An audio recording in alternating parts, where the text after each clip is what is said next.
how does the best get better?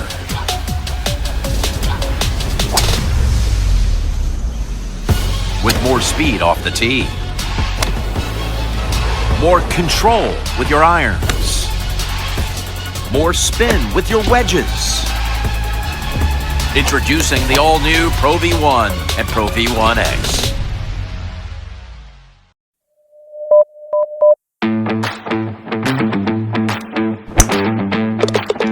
Welcome to Talk Birdie to Me. This is Australia's most popular golf podcast, with former world number 16 Nick O'Hearn, the only player to beat Tiger Woods twice in match play, and Tour Pro Mark Allen, who played professional golf around the world for 15 years, including a British Open. We're coming from our studio at Titleist and FootJoy headquarters. Titleist is the #1 ball in golf, and FootJoy is the #1 shoe and glove in golf. And thanks to our great partners, Watch My Numbers, the most powerful database golf app in the world. Download from the App Store or Google Play. Ping, as with Nick O'Hearn, will help you play your best. See your local golf shop or professional for a Ping Club fitting. The Golf Clearance Outlet beat everyone's prices. Visit golfclearanceoutlet.com.au for your nearest store. And Better, the fastest and easiest betting app in Australia. Now that's better. Now, from our studio at Titleist and FootJoy headquarters, it's time for Talk Birdie to Me. Here's Nick O'Hearn and Mark Allen. Hello, folks, and welcome to another feedback edition of Talk Birdie to Me. What was the pod called there? Talk Birdie to Me. Right, okay. Took me a little while. I keep on wanting to say chasing birdies, but it's not. It's Talk Birdie to Me. Dan, over to you. Okay, from James. Hey, guys, love the show. I'm interested in your comments about golfers with broomstick putters anchoring. What do you think about putters anchoring to their forearm like Bryson?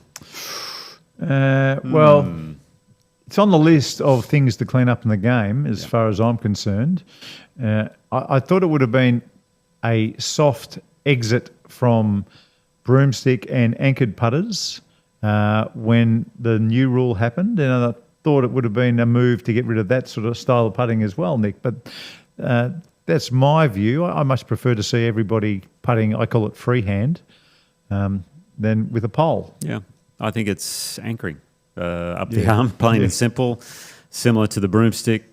One way to solve all this, said it all along. Yep. Shortest putter should be the shortest club in the bag. Use it however you want.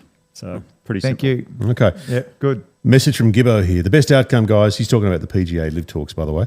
The best outcome is that Live takes over the DP World Tour. If players want to go to the PGA Tour, so be it. Big Live players just want entry into the majors. But if you can't win a Live event, you're not going to win a major.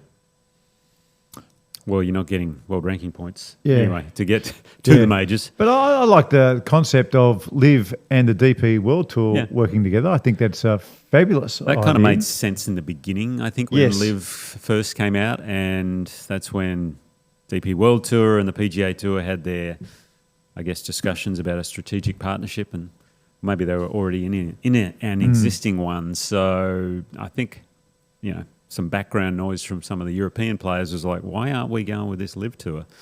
So maybe in the future that could happen as well if it doesn't go down the PGA Tour route. Well, it could actually be a nice stepping stone, isn't it, from everyone getting back together? I mean, that's how I see it. In fact, if we need a stepping stone just to see these players playing in like a European PGA or the European Masters or the German Open, whatever, the Australian Open, I think it'd be a great way to bridge the best players getting back to the big tour at some stage, because if they finish in the top 10, then they automatically come back. That's very true. That's the way it works. Last week we spoke to David from Brisbane on WhatsApp, and David, as you may recall, was going to the Barossa Valley with a bunch of mates on a How'd he go? On his annual golf trip. He went pretty well. Did he survive? We'll find out. Hey team, further to my video call last week, I'm happy to report the annual boys trip 5th major has been run and done in the Barossa. One of our Tassie Raiders, Wreck-It Ralph, took home the jacket with a solid 17th out of 40 for me. Mark and Nick, the double Barocca tip was a game changer. Yes. And not a single Captain Serious was spotted. Oh. It was a great trip. and I'm already hanging out for next year. Isn't Cheers. that great? Sounds like it's going to be going on an annual event. Maybe we need to get a couple of extra spots. Every time I go on a golf trip, there's always another group that has one of those jackets that they're playing for, and they're giving the speeches over in the corner, and it always does look fantastic. A group of mates doing that stuff together. So half your luck. It's so much fun. Okay, I reckon this is a really interesting question here. This is from Ashley. Right on. Ashley said, Nick and Mark, what would you say is the grand slam of golf in club golf? Ooh. Club championships, foursomes, what would you say? A Grand Slam? Yeah. So are we talking four events? Well, let's say there's 4 events, and they're the majors of your club. Of your So club. the club championship Club champs, is obviously pure and simple. Yeah, that's the number one. I think the number 2 though is the club 4-ball. The 4-ball, yeah. Yeah, I think that is always the number. I mean, Okay. when I was at Huntingdale, it used to be called the Vin Russell Cup. And that was a big deal. Right. You know, huge field. There was, maybe it seemed like 100 pairs would start, knock out. And then if you got to the final, there were people following. Yeah, I mean, okay. it was a big deal. So I think the 4-ball. Yeah, I think on that, and then you got to throw in, I think, a mix like at Mount Lawley. We used to have something called, I think it might have been called the Jigger Cup or The something, Jigger Cup. something like that. I The like the Jigger sound of it, Ferguson yeah. Cup or something, where it was a man and woman, or Yeah. a male and female, and I think that's got to be in there as well. Yeah.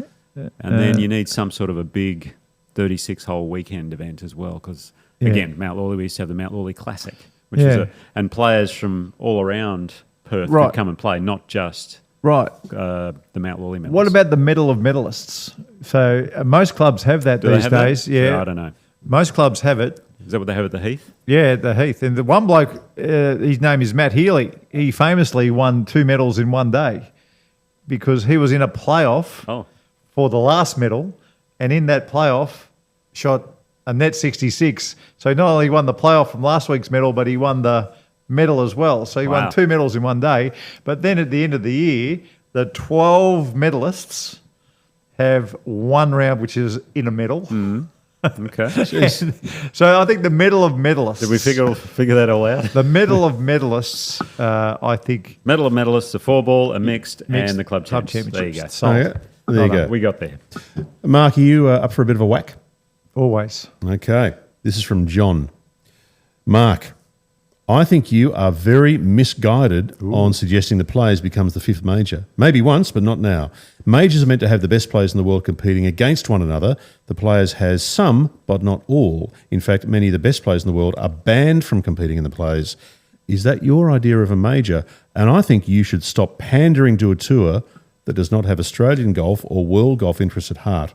The PGA Tour only cares about golf in the US, and you need to stop praising and inflating a tour and an event that bans people from competing. Ooh. Jeez. Gee, it sounds like my 4th grade English teacher. What are you talking about? What's his name? John. What are you talking about, John? The players who went to LIV knew what was going on. They went to LIV, they knew they were going to get banned from the Players' Championship. The Players' Championship has had the best field in golf for a long, long time. Easily. Not just by a little bit, by an awful lot. So I know that America already has 3 majors, and that would be 4. But I don't think the Players' Championship is the major that you can move around the world. I think because it's played at Sawgrass and that's its identity. So, look, in a perfect world, I'd have the US Masters the US PGA would be there every second year in America, and that championship moved around. Just call it the PGA. I would stop calling it the US PGA. Yeah, I just call it the PGA Championship. Yeah, that's right. The PGA Championship, it's got to go back to America. That's where the money is. I mean, I had to look at the European Tour calendar, and their biggest tournaments are the US events. By so far, it's not funny. All the rest are only worth about $3 million US. Some of them are $5 million US dollars. That's right. It's not much money when you look at America. America, it's 10 million and 20 million, and the Players' Championship was 25 million US dollars. I mean, unfortunately, the world golf it circulates around money, and the money is in the US. So unfortunately, that's just the way of the world. But I think the best field in golf should be a major. That's what I think. And the Players is not a major yet. So That's correct. no. It's not a major, but I think it should be because it has the best field in golf, and it has had the best field in golf for a long, they're missing long a few time. good ones. So. Yeah, I know he misses a few good ones, but makes it up at the tail end. I know. So after that decent old whack from John for you, Mark, let's finish before the turn on a positive one. This is from Nick.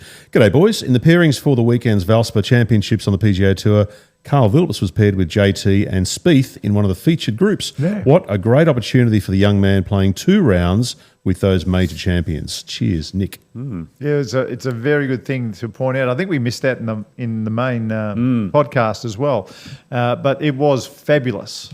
And the US Tour looking after a kid like that is sensational. Yeah. A recent winner, put him up with the big boys in a feature group. It was just great. What was the best pairing you ever got? The best pairing I ever got was it was in the last round of the Johnny Walker Classic at Royal Melbourne. So I shot 66-70 in the first 2 rounds, and I was in the last group on Saturday, and then I didn't play so well on Saturday. But then I got Roger Davis, who was a superstar in 1992, and Wayne Riley. Oh, how good's that? So I loved. I mean, it wasn't the most outrageous pairing, but I loved the group. It was just, I got to the first tee, I knew it was going to be a good day, good fun day. So Brilliant. Roger Davis and Wayne Riley when they were at their peak. Very good. Yeah, Didn't you nearly get paired with Tiger once, but it didn't quite happen? Nearly got paired with him twice. Right. So, again, there was a Johnny Walker Classic at Blue Canyon, and we were on the same score after 36 holes, and I went in there and looked at the sheet, because, when they write out the sheet. Goes by the numbers it was and the time even, you finish. It was even. It was him and me. I guarantee. He and I. And guess who got Tiger on the Saturday? You won't believe it. Not me. Colin Montgomery. They rigged the draw and they put Colin Montgomery with Tiger. So, my one chance to play with the greatest ever. That was it. There was another time too, but thankfully for you didn't get to play with Colin. There was another. That's right. There was another time actually too. worked out okay. I think it was a '97 Australian Open. It was at the Australian Golf Club, and Tiger and I were on the same score after 2 rounds again. Right. But I did the sums, and it was quite an odd right, number. It wasn't quite right. Then I got fairly, but I was definitely right at Blue Canyon. And one more story about Blue Canyon. On the Canyon hole, so on the Saturday, because I didn't get paired with Tiger, I was playing in front of him. Anyway, the Canyon hole today, there is a plaque when you play that golf course that says this hole Tiger drove in 1998 or whenever it was. But what that plaque could have read was, this is where Mark Allen got killed, because I was on the green in front and his ball literally went over my shoulder. Oof. I was having practice strokes and this ball came whizzing, nothing. Came whizzing from nowhere, went over my shoulder, landed just over me and stayed on the green. Wow. So that plaque, if you go to Blue Canyon anytime soon, just know this, I was almost killed by his golf ball. Nick, and that would have been Colin Montgomery's fault too. It would have been. Of course. Nick, I don't know that I've ever heard anything about this, but have you ever maybe been paired or played with Tiger? A few times, yeah. just a couple. I was actually trying to avoid him in those ones, but as it turned out... Was it the only 2 times you ever played with him? No, I played with him at the HSBC Shanghai tournament. Before or after you cleaned him up? This was... Actually, that's a good point. This was after the first time. Right. Back in 2005. So it was in between. It was in between. It was in between. We played... Did you beat him? The course in Shanghai. I can't remember. No, I can't remember actually, because we're final group. David Howell, Tiger, myself. David Howell's we're all playing well. We're tied for the lead. Or maybe I can't remember where I was, but David Howell ended up winning. Yeah, okay. Tiger might have been second, I was third, so I'm not sure what scores we shot. I might have been coming third. Is that David Howell who had the Jim Furyk swing? A little bit. Yeah. He quite a short made that putter change too, actually. Yeah. Remember we were talking about short putters the other week. He did. Lovely guy, very good commentator on the European stuff. Won the Australian PGA at New South Wales Golf Club too. So I think we were speaking about that last week. Why more big championships aren't played there? Now we're going to go to the turn now, boys, but we have a video that's been sent in from Daniel. He sent a video of his swing in, and he would like you guys to have a look at it and give him some tips on how he can improve his swing. Well, we asked for that last week, didn't we? So well done. And we're going to do more of this. So if you've got a golf swing of you or your kids or anyone you'd like to look at, someone who's playing and needs some help, send it through and we will do our best. Absolutely. See you on the 10th tee.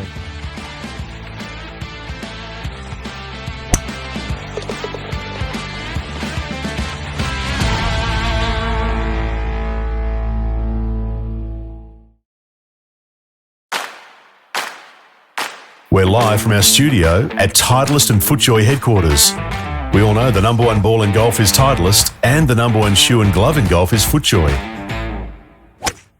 We're here thanks to the Golf Clearance Outlet. They beat everyone's prices. Ping will always help you play your best. Turn your bogeys into birdies with the Watch My Numbers app. And Better, the fastest and easiest betting app in Australia. That's better. Now, back to Talk Birdie to me. Here's Nick and Mark. Well, welcome back. This is the 10th team. We're going to have a look for the very first time, Nick, at a couple of golf swings and see if we can give them a little bit of help. Yeah, so we've got a video that's been sent in from Wolfpack member Daniel. Are you getting more used to the Wolfpack name, Nick? You're okay? No dinner parties and problems? A little bit. I'm still disappointed we haven't got our devotees. Oh, yeah. Okay, so this video is from Daniel. Daniel sent a video of his swing in, and he said, I'd love any input you can give me. And he also sent a video of his daughter's swing in too. Okay. So we'll do Daniel first, and then we'll have a look at his daughters after that. All right, so you tell me when you're ready for me to hit play on this. Let me just have a... So this is Daniel's. Okay. All right, let her rip. Okay. Good looking setup from what I can tell. Very nice. Couple of looks. Oh, look at that. It's a good looking out. It's a bit like a Paul Gow, Gary Edwin type swing, isn't it? Edwin-ish in there, yeah. Yeah, a little bit of Paul Gow. Look, like the setup, like the rhythm, the tempo. Very good. Look, the only thing I would say, I felt like, go back to it again, I felt like he was just on the heels a little bit at address.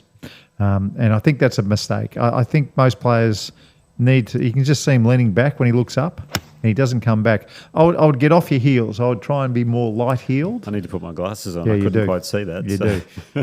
When he looks up, he just play it one more time, Dan, and you'll see what I'm talking about. When he looks up, he gets back to the heels and then he doesn't really come back. So, look, it's a strange angle to judge that, but I do feel like he was a little bit heely at address. But apart from that, I'm with you. I think it's a magnificent looking hand action and swing. Very good. Yeah, really good. Loved it. Now, he's also sent a video of his daughter in as well. Okay. So why don't we have What's a her look name? Do we know? No, he didn't say his daughter's name. So Daniel's daughter. Yeah, Daniel's daughter. Oh, it's a long swing. It is. One more time, Dan. Yeah. It's a very long swing. What do you make of the grip? I think the grip needs a bit of work. Yeah. Yeah, first and foremost. Looks like a bit of separation. Maybe she's a hockey player, I'd say, possibly. There was fundamentals is really important with the grip. There was a player last week at Copperhead who had a 10-finger grip, would you believe? It's really rare on the PGA Tour. Really? Yeah. The kid was leading after 2 rounds. He had a 10-finger grip. Wow. But it was close together. Now, I don't mind 10-finger grips for kids as long as there's no gap, and that's what you pointed out as well. Bit of a gap. The little the fingers, these fingers here, folks. Which camera am I looking at? Those fingers there. They have. If you've got a kid, they have to be together, and then it's very easy to snug a little finger on top or into lock at that stage. So I don't mean, but would the grip getting closer together help the overswing? I think it would a little bit, but then the other thing, there's a lot of hip movement, a lot of extra movement there. So I think for Daniel's daughter, if we show it again there, Dan, on the, I don't know if you can pause it at the top maybe there. No, just missed it. Just go back a little. There, right there. I mean, that's John Daly-ish actually with the golf swing. I don't mind that, but... there's only been one John Daly. There's only been one John Daly, exactly. She'd probably want to feel as though that's a little bit shorter, more like a half, three-quarter swing. That'll get a bit more control. And then the other thing is the follow-through, really try and stay balanced and finish up on the right toe. I noticed she was falling back there, and I think the falling back has a little bit to do with the overswinging on the backswing. Well, it's interesting. That's what I pointed out. I think she's got a very narrow stance, and I think if she widens her stance, then she'll be able to move some weight back to her trail foot, and then she'll be able to move some weight back to the front foot, and that'll stop her go to the finishing position. Because her stance is so narrow, she finishes up on the back foot, because if she moves weight forward, she'll fall over. So I think widening the stance, maybe your favourite drill of, well, not your favourite, but one of your drills you use, the towel under the arms, just to keep the arms close to the chest. Might help shorten the swing a little bit, but I definitely widen the stance, and I would just rock back onto the back foot and rock forward onto the front foot and get her off that back foot in the follow-through. I reckon we should do more of that. I think we should get more videos and have you guys analyse them on the pod. I think that'd be great. Well, the more that's sent through, the more we can help. All right, that's it for today, boys. Beautiful. Thank you, Dan. We'll see you guys next week. Cheers.